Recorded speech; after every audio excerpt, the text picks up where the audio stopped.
Hi there, boys and girls. Tonight for story time, we're going to read Little Miss Tiny by Roger Hargreaves.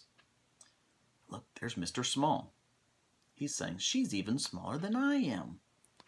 And Mr. Small is very small. Little Miss Tiny was extremely small. Not very tall at all. She was so very tiny, she didn't live in a house. Do you know where she lived? In a mouse hole, in the dining room of Home Farm.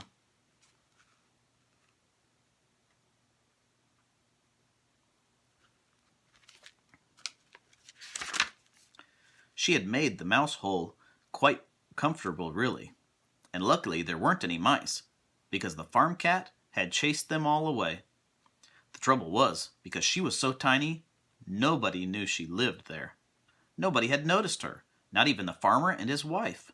So there she lived all alone, with nobody to talk to.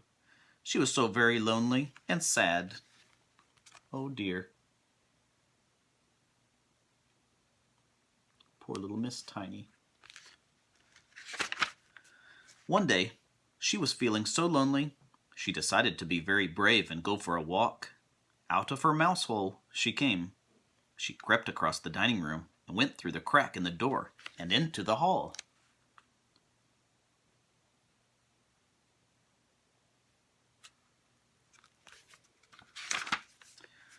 To little Miss Tiny, the hall looked as big as a field, and she scuttled across it, back to the back door of the farm.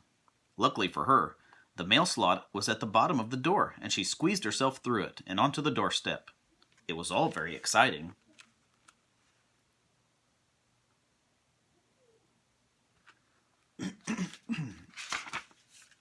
There, before her, was the farmyard. She went exploring, and she came to the door with a gap at the bottom and ducked in underneath.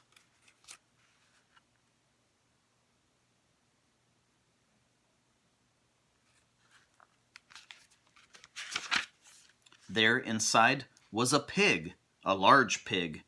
And if you're as small as little Miss Tiny, a large pig looks very large indeed. Little Miss Tiny looked at the pig, and the pig looked at little Miss Tiny. Oink, he grunted, and moved closer to inspect this little person who had entered his pigsty. Who could that be? Oh my goodness me! Squeaked little Miss Tiny in alarm, and she shot out of the pigsty as fast as her little legs would carry her, which wasn't very fast because her legs were so very little. She ran right around to the back of the pigsty before she stopped. She leaned against the wall and put her hands over her eyes and tried to get her breath back.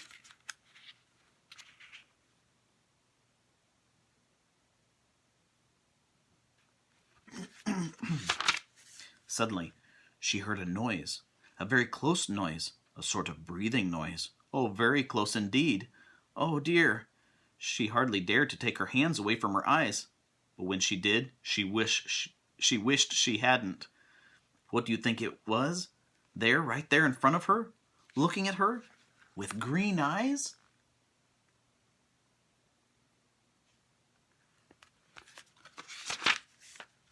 Ginger, the farm cat. Poor little Miss Tiny. Ginger grinned, showing her teeth. Help! Shrieked little Miss Tiny at the top of her voice. Oh, somebody please help! The trouble was, the top of little Miss Tiny's voice was not a very loud place. Ginger grinned another grin. Oh dear. What do you think is going to happen to little Miss Tiny? Just at that very instant, Mr. Strong passed by. Every day, Mr. Strong was heading to the farm to buy some eggs. He liked eggs, lots of them. That day he was walking home across the farmyard when he heard a very tiny squeak. He stopped. There it was again. Around the corner, he looked around the corner and saw, there it was again around the corner. He looked around the corner and saw Ginger and the poor, trapped little Miss Tiny.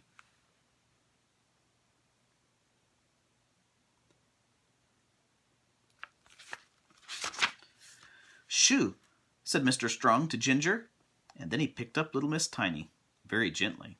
"Hello," he said. "Who are you?" I'm little Miss Tiny." "You are, aren't you?" smiled Mr. Strong.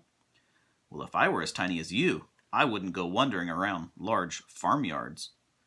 But, said little Miss Tiny, and she told Mr. Strong about how she was so lonely, and she had to come out to find somebody to talk to. "Oh dear," said Mr. Strong. "Well now, let's see if we can't find you some friends to talk to."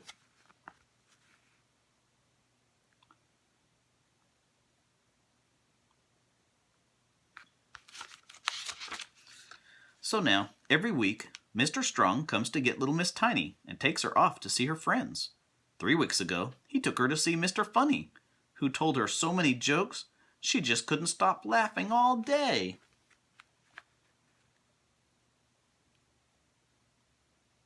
Mr. Funny is quite funny.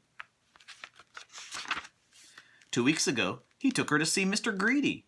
He told her his recipe for his favorite meal. "But that's much too much for tiny little me," she laughed. Excuse me. Mr. Greedy grinned. "That's true. For you, divide the measurements by 100. His recipe makes way too much for her. Last week, Mr. Strong took her to see Mr. Silly, and Mr. Silly showed her how to stand on her head.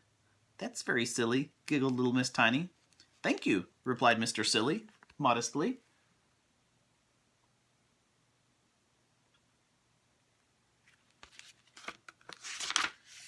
And guess whom she met this week? Somebody who's become a special little friend. It was Mr. Small. "I never thought I'd meet anybody smaller than myself," laughed Mr. Small. Little Miss Tiny looked up at him, and she smiled.